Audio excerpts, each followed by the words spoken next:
Okay, hi. It's going. You know, just another day in chaos. Yeah. Ronda, congratulations on the 2 ESPYs. Thank you. Number one, how satisfying was it for you to win Best Fighter and beat a field that included Floyd, Mayweather, Jr.? Well, it's always satisfying to make some kind of history, and I don't think a woman's ever won Best Fighter before, and so it's always nice to break the ground a little bit in new spots so we can build more. And yeah, after the ESPYs last year and what he said, I was biding my time for the right time to respond. And so what actually happened was somebody asked him, like, oh, how do you think you do in a fight with Ronda Rousey? And he goes, Ronda Rousey? I don't know who he is. And someone explained who I am. He was like, I know who that is.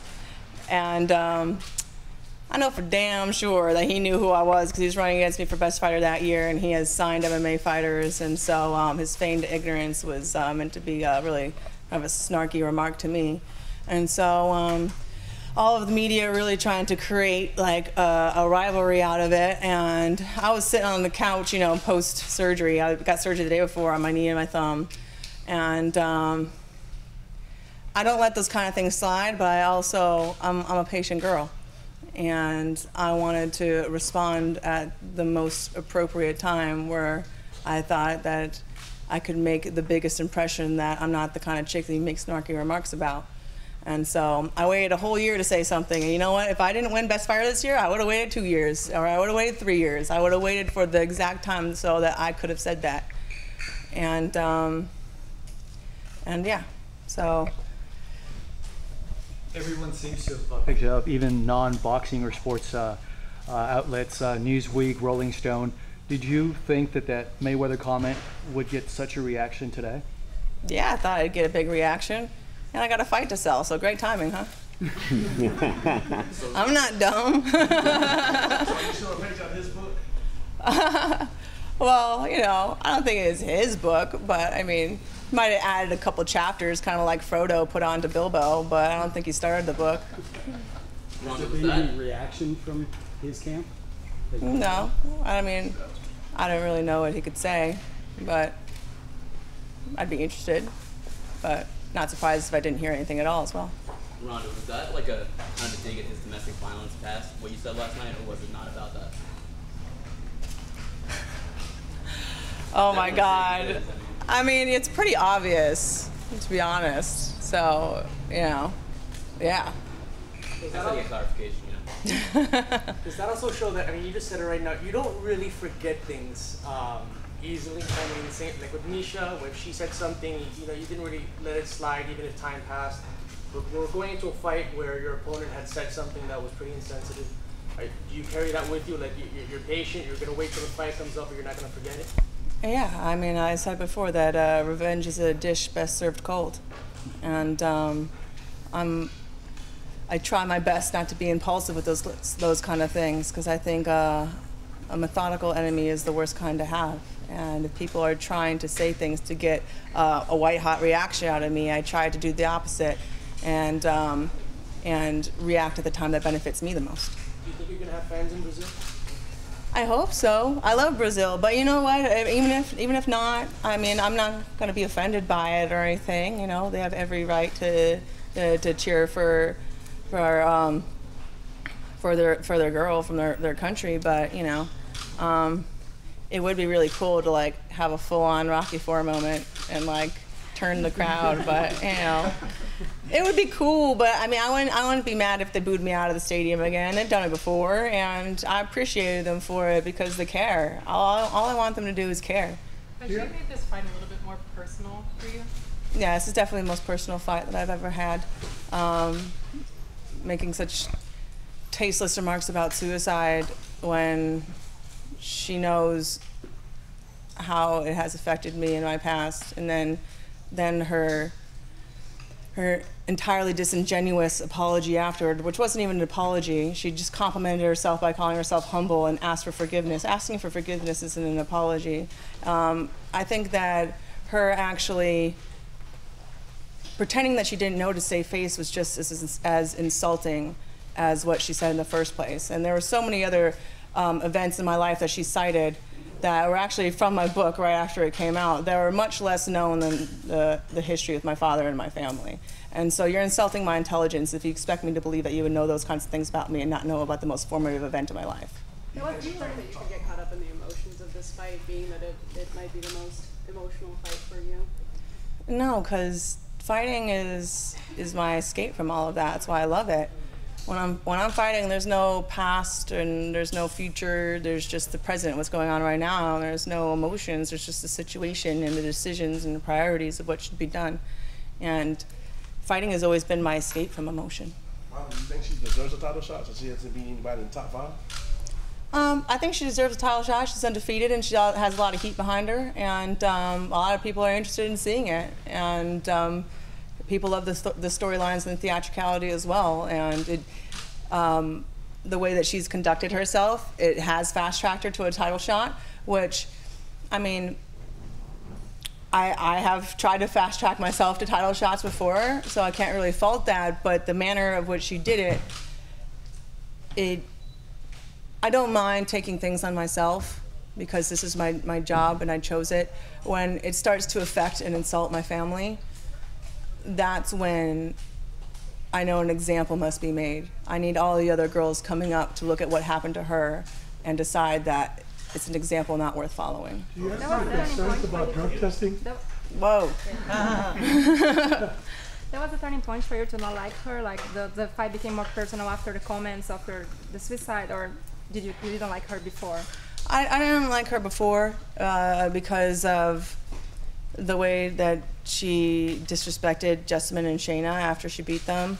But, I mean, that was still understandable from a marketing point of view, you know? I mean, because those girls chose that career, and they chose to put themselves in that situation, and they opened themselves up to that, which I would be more understanding of that. I wasn't going to let it go unchecked because, you know, I'm mama bear, and I just can't let anyone poke at my cubs, you know?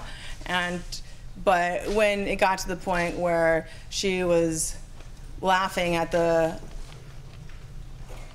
subject of suicide and how it really profoundly affected my whole family, that's when it really went too far. She already got the fight. There was already enough heat behind the fight. It was entirely unnecessary. And to bring my family into it, they don't deserve that, and they didn't ask for that. And I need to make sure that nobody else tries that ever again.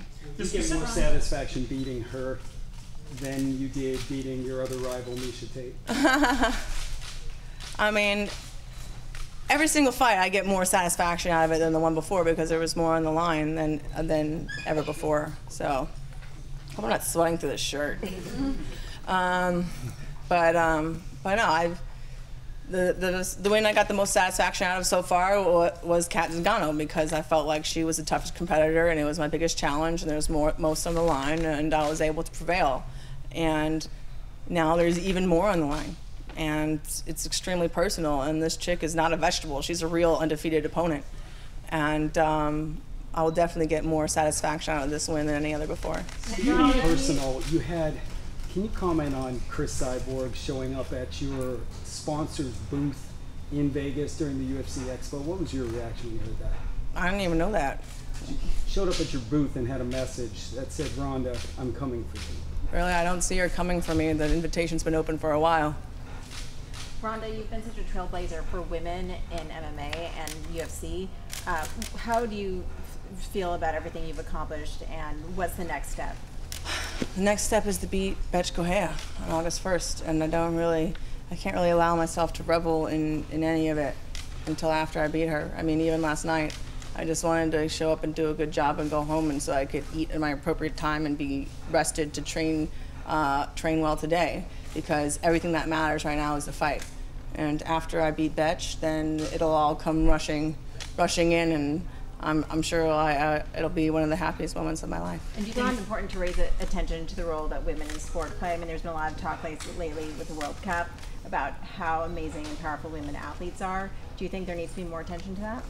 Of course. I think that until women get an equal amount of attention in sport, there always needs to be more. So I'm really encouraged by the changes that I've seen this last year. I mean, it really seemed like the year of the woman, and I hope it's not an isolated event. Ronda, do you feel that you're at a disadvantage because you're going to be fighting your opponent in her home country, Brazil? Well, you could say it's a disadvantage, but I like to think that I'm good enough where every disadvantage that I have and every advantage that they have is still not enough for them to ever beat me. And, you know, I grew up as a kid. Every tournament, every World Cup, every important tournament in my entire life happened when I didn't have the home crowd advantage. And it's just something that I'm accustomed to. I'm accustomed to showing up in a country halfway across the world the day before the fight, having to wait in the morning and then fight an hour later. Man, this is extreme luxury. And Rio is actually one of my lucky places to fight. I always fought above myself there.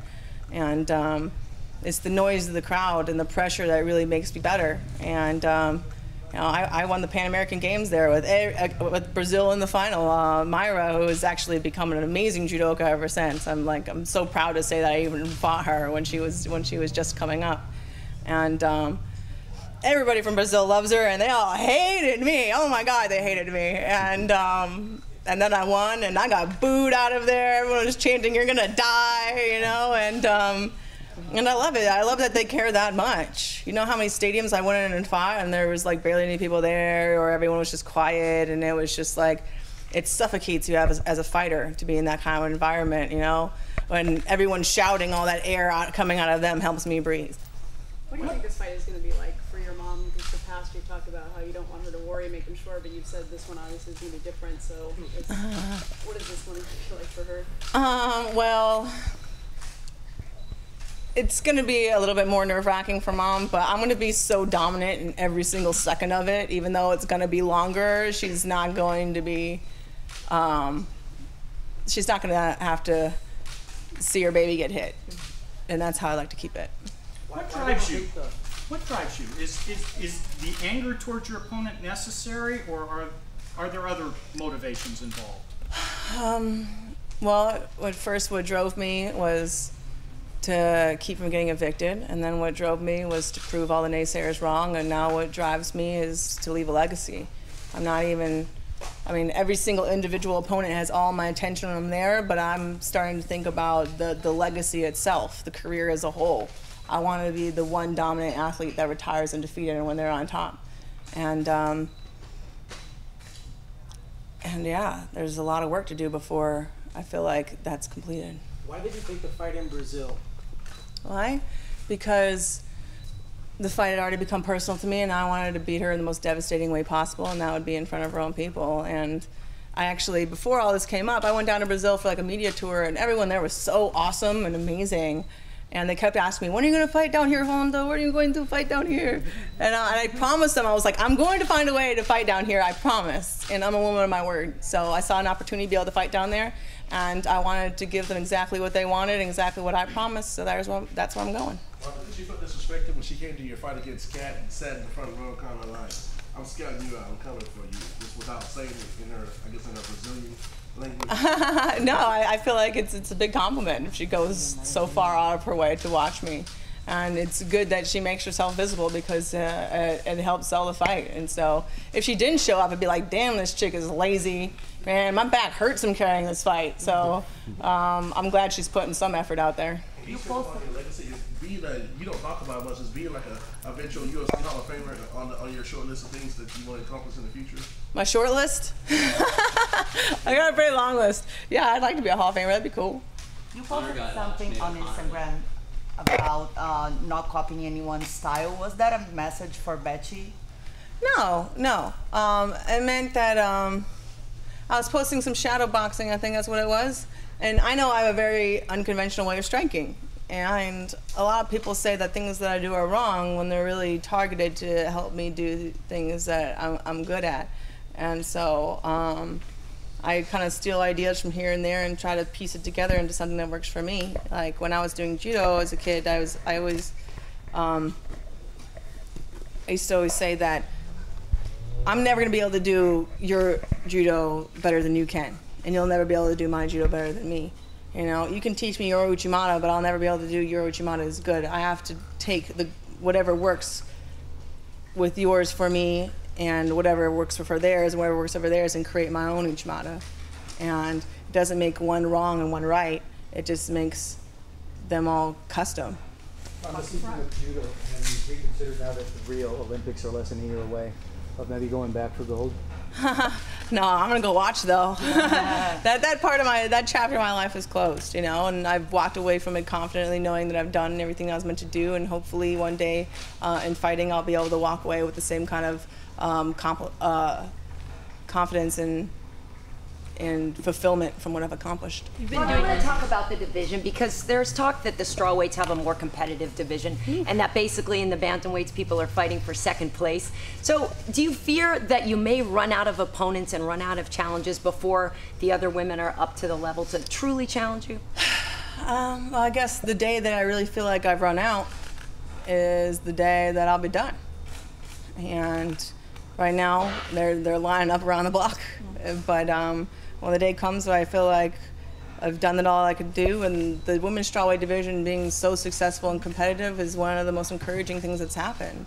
And that division has nothing to do with me, and it's thriving. And once I feel like women's MMA is really self-sustaining and something that I could see lasting for decades without me, then I'll be able to step away. And so, yeah, everyone that says, yo, you're running out of opponents, better hope I don't run out, because then I'll be done. Well, the thing is, too, is that, you know, it feels like some of the strawweights have started training earlier. Other than Sarah McMahon, a lot of the women in the division, no disrespect, but literally said, I took my kid to a kickboxing class one day, and then I learned that I loved fighting. Yeah. And it's hard to catch up to the experience level that you have. So that's really the concern, is whether or not we'll get the pure athletes that were born and bred that way like you are in the division. I mean, I lucked out in that I was prepared perfectly for something that didn't even exist yet. I'm totally, you know, I agree with that. And yeah, I do think that I'm so far ahead that they can't keep up. But, you know, I love what I do, and I'll continue doing it. And every single girl that comes in there has a chance. I mean, there are so many cautionary tales of fighters that seemed indestructible at one time and then one day weren't. And I'm doing everything that I can to not be one of those tales. Ronda, you know that your mom was a big influence in your life and your sports career. She was your date last night at the ESPYs. You thanked her on stage. What was it like, or how did it feel like for you to take her to an event and for her to see everything you've done and how far you've come along?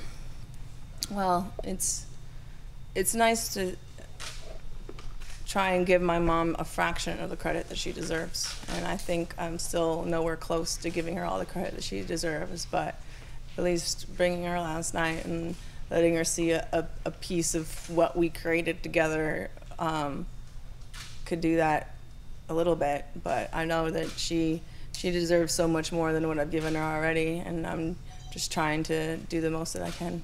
Ronda, with your rise to superstardom being so meteoric, books, movies, you know, winning everything. Is there a chance that the Ronda Rousey brand could be bigger than the game itself, or is that kind of a goal? I mean, I could try. Why should I stop at a limit? Why should I set limits for myself? You know, and you know, I take a lot of Armenian sayings, you know, and then one of them is be jealous but be kind.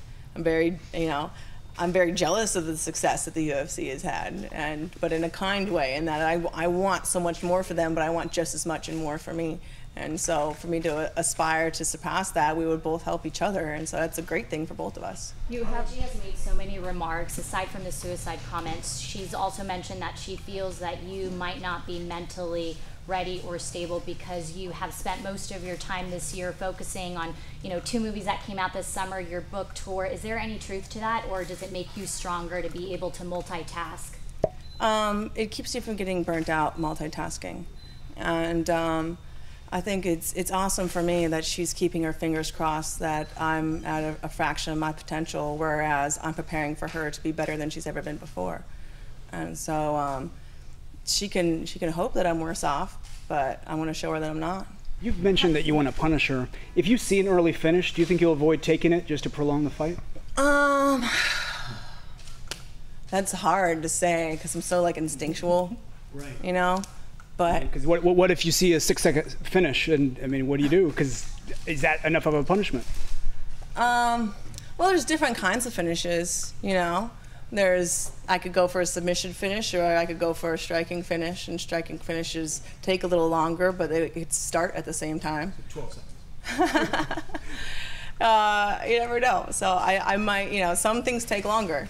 Like a choke takes longer than an armbar, or a TKO takes longer than a choke. And so I might go for the prolonged finish instead, but they still begin at the same point. You've been doing a lot of acting. What's your plan to integrate acting into fighting? How much more acting do you plan to do? Well, I don't want to make the mistake that I did after my last Olympics and walk away with no options. I want to be the first athlete ever to simultaneously have a successful athletic and acting career, and by the time that I'm ready to walk away from fighting, I want to be able to be at a point where I can act full time. And you know, I'm trying my best to get good at it, because I'm a white belt in acting, right? I have to work my way up, and hopefully I will be a little bit more progressed by the time I'm ready to do that full time, because I know that when I don't have goals or something to strive for, it's something that it was very, very bad for me when it happened, and I'm not going to make the same mistake twice. Connor had a lot of great words to say about you after his fight the other night. Do you see him as a kindred spirit? Because he really is a fan of yours. Yeah, and Connor, it's been a real joy watching him progress and mature, as not just as a fighter, but as a man. And I've seen him grow a lot, and I've been happy to I've been very encouraged by what I've seen, you know, and yeah, I couldn't be happier for him and the company for winning, and I really appreciate the respect that he's shown me, and it's definitely mutual. One thing that a lot of people are not quite aware about your background, even though you've stated it, it's in your book and all that stuff, is your Latino background. Your mom being of Venezuelan descent. Since you've become such a big role model for women, and I think you're a role model for everybody, to be honest with you, any man can be inspired by your story.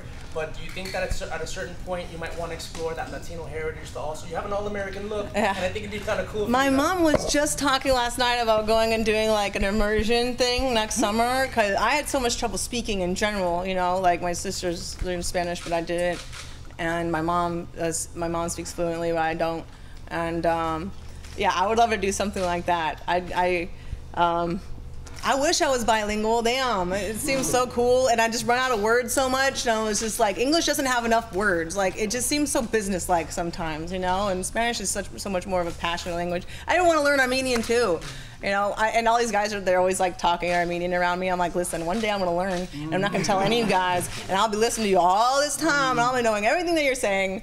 But yeah, I really wish I had more ways to express myself, and so we'll see. I'm gonna see if we have time next summer. My mom wanted to like go to Costa Rica and spend the whole summer there, and she will just refuse to speak to me in English the whole time.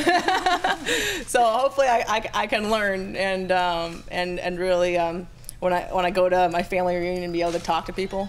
Because I think we're gonna have it like a Trinidad or Antigua or something like that, because that's where most of the family is. And I'm like the gringo of the family. I show up and they're like, "How did you happen?" I don't know. Ronda, last night, your acceptance speech of Best Female Athlete of the Year, you mentioned being the change that we wanted to see. I get it as a woman in sports, but can you elaborate a little bit about that? Yeah, it's a Gandhi quote. It said, "Be the change that you want to see in the world." And so if you want to see things a certain way, don't expect other people to make those changes for you.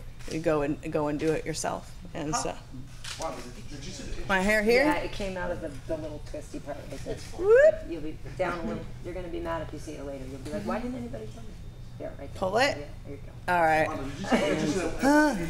What? Did you see the cool entrances at 189? Did I see the cool entrances? Oh, with the live performances? Who be your person? Made it worse. I made it worse? Help me! Where's hair? Pit crew. You're my new favorite. See, guys, don't have to worry about this. So who should get to take you to the ring if you get the opportunity in a mega fight or something? Well, Joan Jett. Right? Oh, she's gonna take it live. I mean, but I don't know. I have such like, you know, it's such like a Freudian thing to hear the recording that when they came out, I'm like, that's cool for everybody else, but I mean, I hope that's not distracting for them, you know, because you always come out with like the same thing. Oh, because you can't stop your walk then.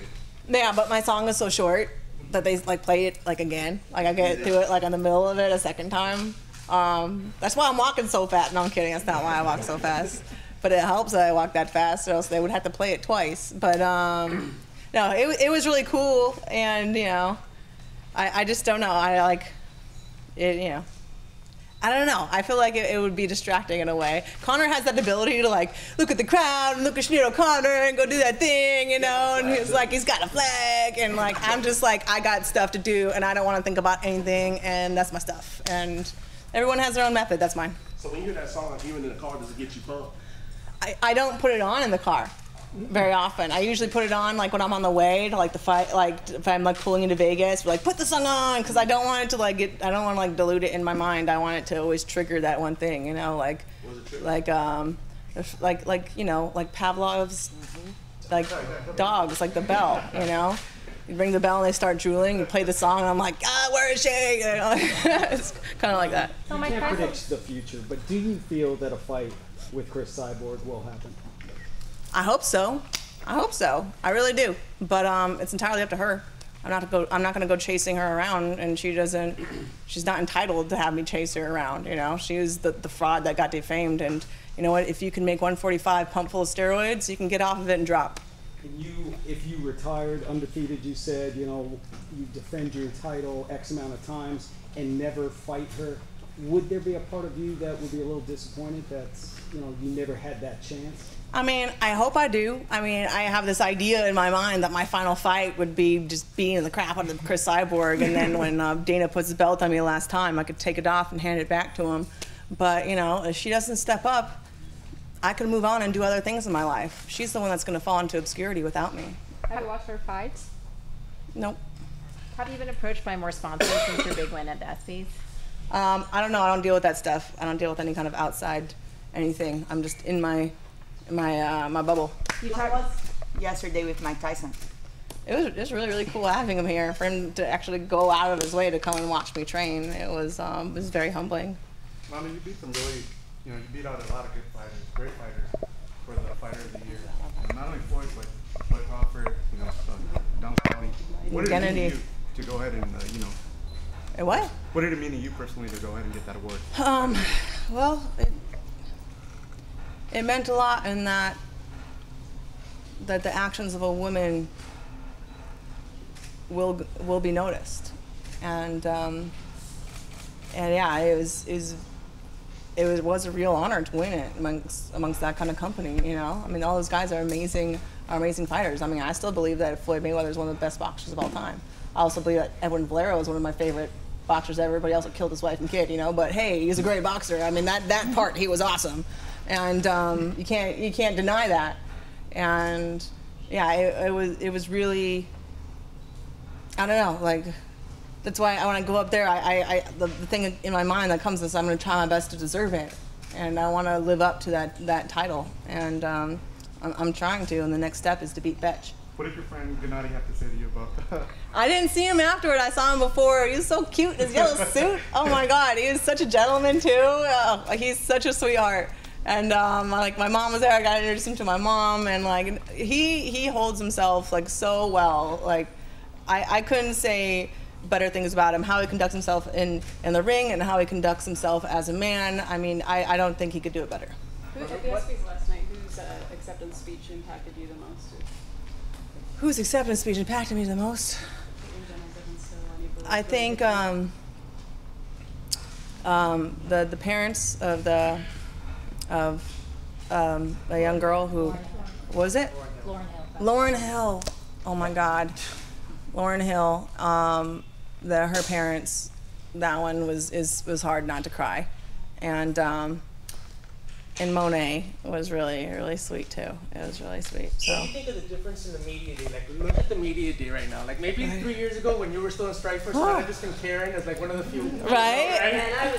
Yeah. We weren't sweating as much. Thank you so much. Oh, thank you. Hey.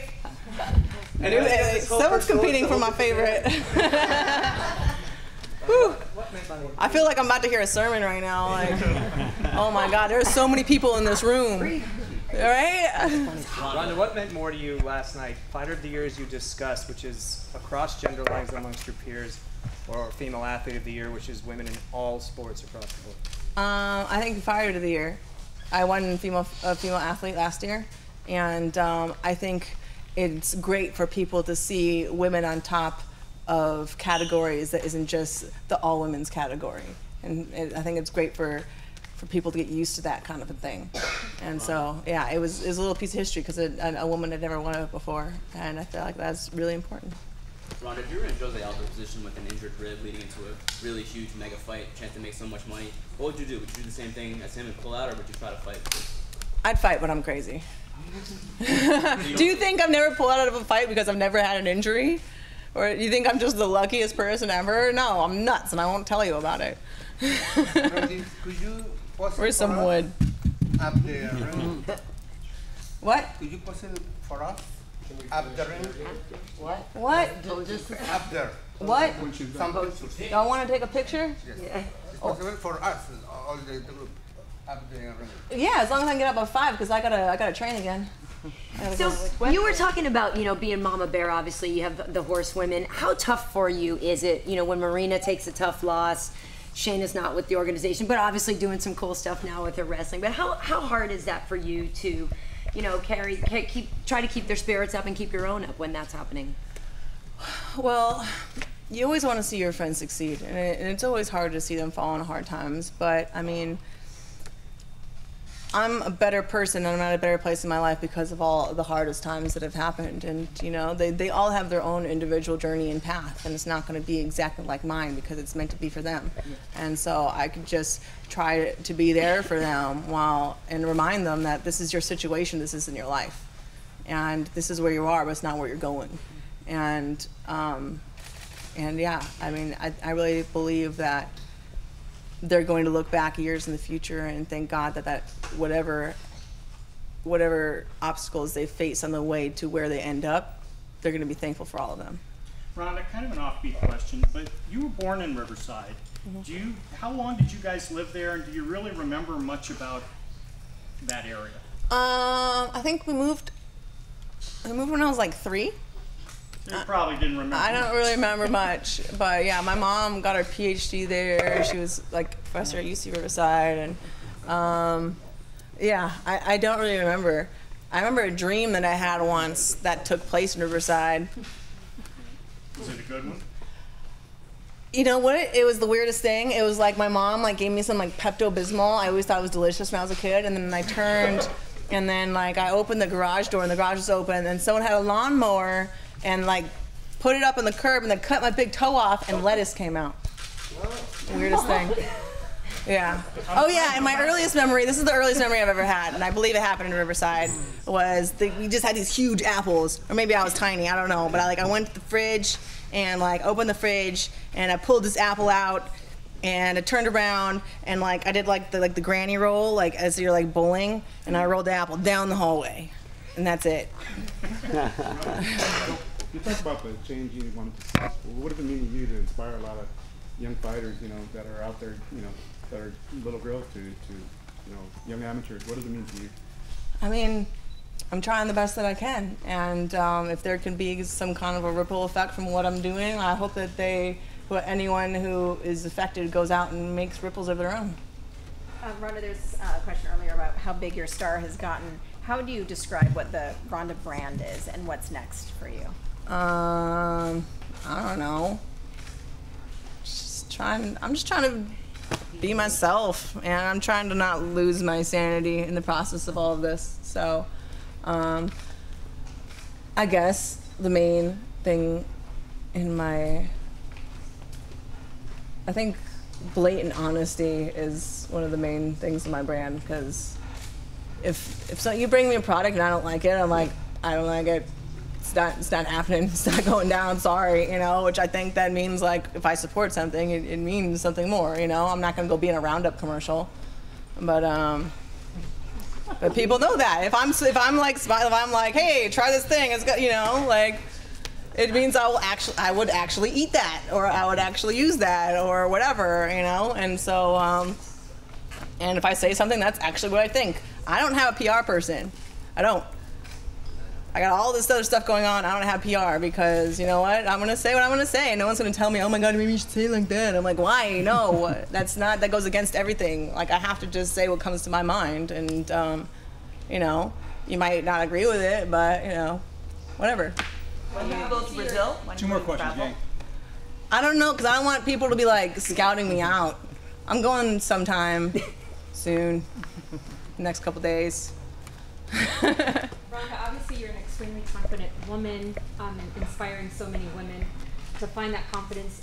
Is that something you always had when you were growing up, or is it something you slowly earned by practicing sports? It's something I just slowly learned. Yeah, and sports had a lot to deal with it. I mean, I had real serious issues with my self-image, and I didn't think much of myself for a very long time, and that's why when people say that I'm so cocky and arrogant, I'm just like, I worked for a very, very long time to be able to think well of myself. You know, for me to be able to look myself in the mirror in the morning and be like, you're awesome. That took a while. I didn't just start doing that, you know? But it's really fun. You should try it. Yeah. But for people to come along and say like, you know what? You need to think less of yourself. I'm like, who are you to tell me that I need to think less of myself? Why does that have anything to do with you? And why are you so offended by me being okay with who I am and actually liking it and having a high opinion of myself? I think that complimenting yourself is the most fun form of manifestation. I'll do it a lot. You know what? I might be sweaty, and I might have forgot that I was going to do a media today when I got in the car and been like, whatever, I'm not going to change, but you know what? I think I look awesome right now. You can disagree, whatever. Try and dress better. Why don't we break for some pictures right now? Okay. Thank you, Ronda. No problem. I'm seriously sweating through the shirt right now. No, you're good. I was like lining up the hair to like cover it up.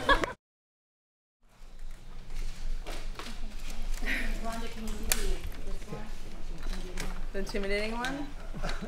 Do it again? Show me how it's done? I need you to actually show me because that looked really complicated. I know it's pathetic, I'm sorry.